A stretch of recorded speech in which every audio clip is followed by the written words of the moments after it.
এক ভাই প্রশ্ন করেছেন, কুরবানি কার উপরে ওয়াজিব, কোরবানির নেসাব কতটুকু?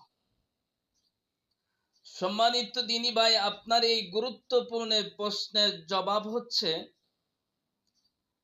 প্রাপ্তবয়স্ক সুস্থ মস্তিষ্ক সম্পন্ন যে সকল নারী আর পুরুষেরা দিলহজ মাসের 10 তারিখের ফজর থেকে নিয়ে 12 তারিখের সূর্যাস্ত পর্যন্ত এই সময়টুকুর ভিতরে নেসাব পরিমাণ মালের মালিক হবে, ওই ব্যক্তির উপরে কোরবানি করা ওয়াজিব। কোরবানির নেসাব কতটুকু?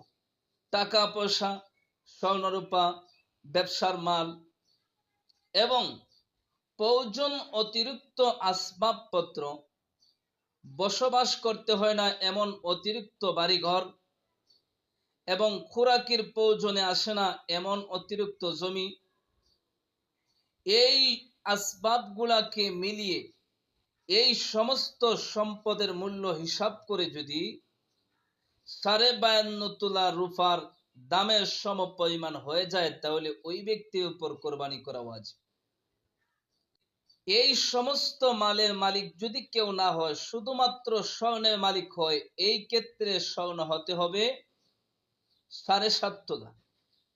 আর যদি শুধুমাত্র রূপার মালিক হয়, এই ক্ষেত্রে রূপা হতে হবে 52.5 তোলা। তবে যদি কোনো মানুষের এই পরিপূর্ণ নেসাব পরিমাণ স্বর্ণ রূপা না হয়, তাহলে স্বর্ণ এবং রূপা দুটাকে একত্রিত করে মূল্য হিসাব করা হবে। যদি দুটার মূল্য 52.5 তোলা রূপার সম পরিমাণ হয়, তাহলে তার উপর কোরবানি ওয়াজিব হয়ে যাবে। তার স্বর্ণ 7.5 তোলাও হতে হবে না এবং রূপা 52.5 তোলাও হতে হবে না। আল্লাহ সুবহানাহু ওয়া তাআলা সবাইকে বোঝার তৌফিক দান করুন। কুরবানি অত্যন্ত গুরুত্বপূর্ণ একটা ইবাদত।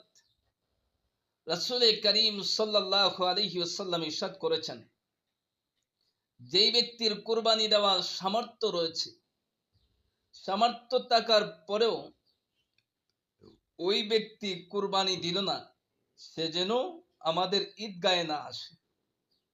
মুস্তাদরাক হাকিমের হাদিস। এত বড় ধমক দিয়েছেন রাসূল করিম সাল্লাল্লাহু আলাইহি ওয়াসাল্লাম। এছাড়া কুরবানি সম্পর্কে কোরআন এবং হাদিসে বহু গুরুত্বপূর্ণ আলোচনা রয়েছে, যার সারসংক্ষেপ হলো, কোরবানি অত্যন্ত গুরুত্বপূর্ণ একটা ইবাদত, মুসলিম মিল্লাতের একটা শিয়ার। সুতরাং প্রতিটা মানুষের উচিত হচ্ছে নিজেদের সম্পত্তিগুলাকে ভালোভাবে হিসাব করা এবং যদি কোরবানি ওয়াজিব হয়ে থাকে তাহলে কষ্ট হলেও এই কোরবানি আদায় করা। আল্লাহ তাআলা আমাদেরকে বোঝার তৌফিক দান করুন। আমিন।